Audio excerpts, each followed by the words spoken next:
Sagittarius, what's up, my beautiful people? This is your 2024 astrological and energy overview. I'm going to go into the intuitive aspects of the astrological energies, the major energies that are going on for the year. So I hope you're having a wonderful day. Let's get right to it. So the nodes are going to be transiting between your 5th and 11th house, with the North Node conjunct Chiron in the 5th house. This is, the nodes is the direction of your soul's journey, right? And this year in particular for you, this is going towards the journey of you connecting to your inner child, but you're connecting to your inner child through connecting to a deeper level of your creativity. Now, here's the catch. Chiron being in the 5th house is saying that there is a blockage, or there is a fear, or there is some kind of thing that you don't want to look at, that you have to go into in order to connect to that little nugget of creativity. So these new beginnings are starting. And at first, in the first, part of the year, the first 2 or 3 months, you could feel a little bit like, where am I? Where am I going? Not really sure what to do. I feel like I'm meant to go somewhere, but it's not, I'm not seeing it. I'm not feeling it. And to a large extent, the energies in the collective are splitting, right? We're going from a win-lose competitive kind of energy into a win-win co-creative energy. And this energy is really, we're coming into that between the October eclipses into the March and April eclipses of 2024. All right.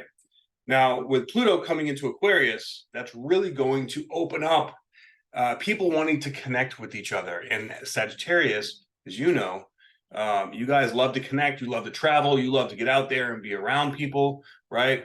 So while Pluto is shifting from your 2nd house to your 3rd house, you have gone through a lot of upgrades and clearance and even death and rebirth when it comes to your self-worth and self-confidence. Maybe you've been through some jobs, and like now suddenly, like, this job just ain't doing it for you. You're just not feeling the same, right? You feel like you need to go somewhere new. Well, I can tell you that this new energy is urging you and encouraging you to get around new people, right? To build a community wherever it is that you're at. And that may be a little uncomfortable for you because you're not really sure how to do it, right? You're not really sure because you feel like it requires this creative spark. But I can tell you that as you step into your daily habits, taking care of yourself, being in your highest vibration, owning who you are, listening to your body, letting that guide you, right?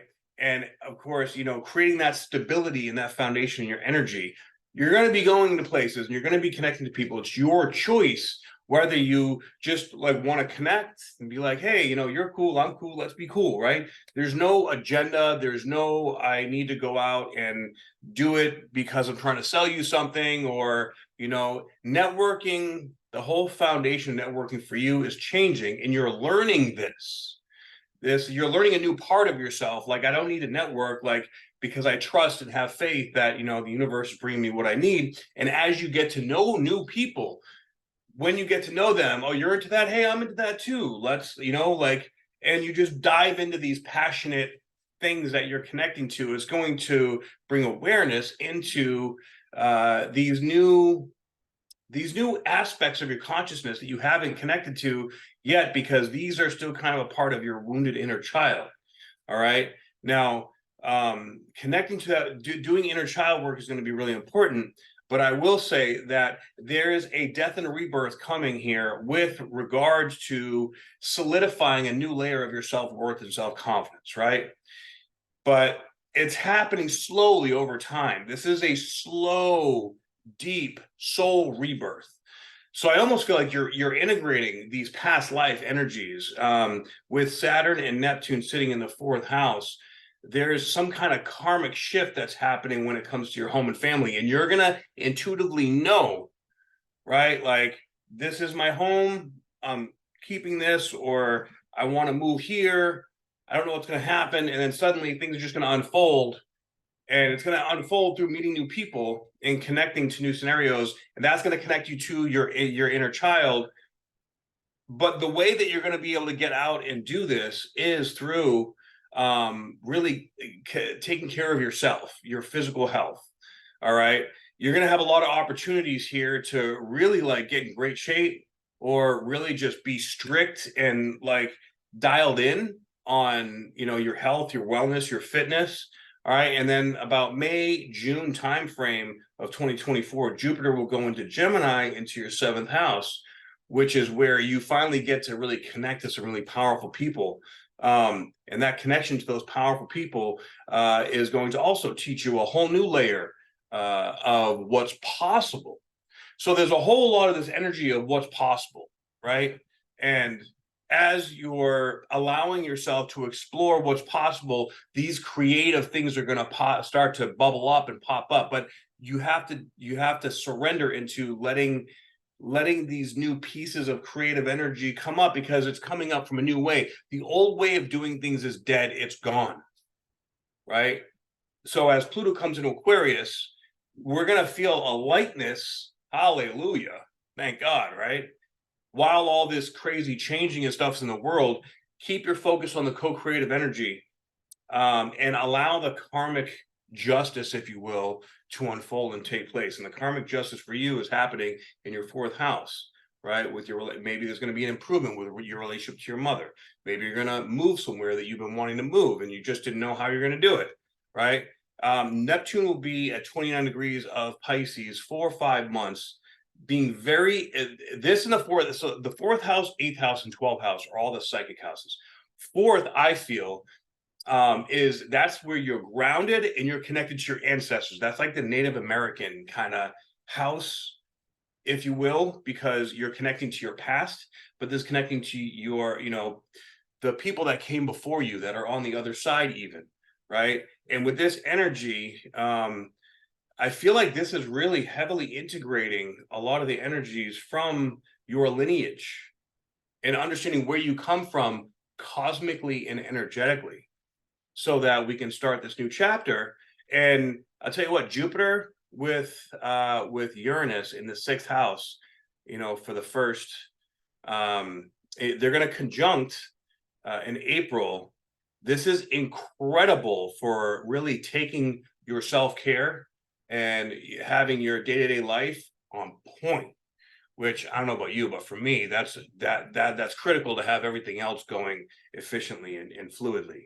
Now, there may be this constant tug of war with this angry inner child, or this frustrated, I want it my way, I want it now, I want it like this, I want it like that. You got to let go of that.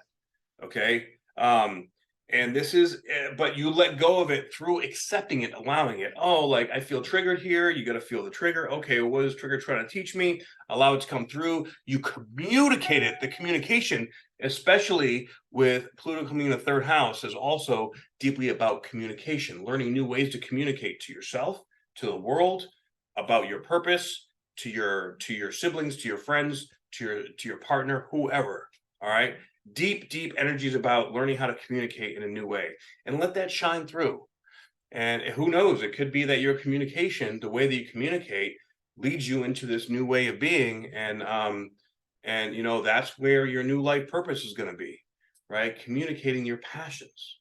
All right. So think about that, and, you know, let yourself surrender into the death and rebirth of this new knowing who you are. This is a really deep, I know who I am, and I'm stepping into my power, and I'm just getting like, I don't care. Like, if you used to care about what other people think, that's going to go bye-bye. All right. That doesn't matter anymore. Who cares? This is all about, and I do feel that something in the world is going to happen that's going to make it, hey, we got to come together with other people, right? When Pluto goes in Aquarius, that's all about decentralization and technology, right? But we are the technology, the most advanced technology, you know, in the world.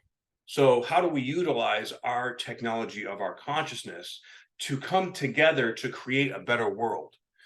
Think about that. And whatever creative pursuits, letting go of the need to do it, because the need to do it will put way too much pressure on your shoulders, but letting it be okay. And you know, like me, I just took methylene blue. All right, my mouth is all blue and it looks really weird, right? But I'm staying healthy. If you don't know what methylene blue is, let me know, and I'll let you know. It's very, very good for you. So that's what I've got for you, Sagittarius. I hope this reading helped. If you resonated with it, please like, share, and subscribe, and let me know in the comments below. If you'd like a personal reading with me, go ahead and go to the description box below. It's all in there. Have a beautiful 2024. I hope.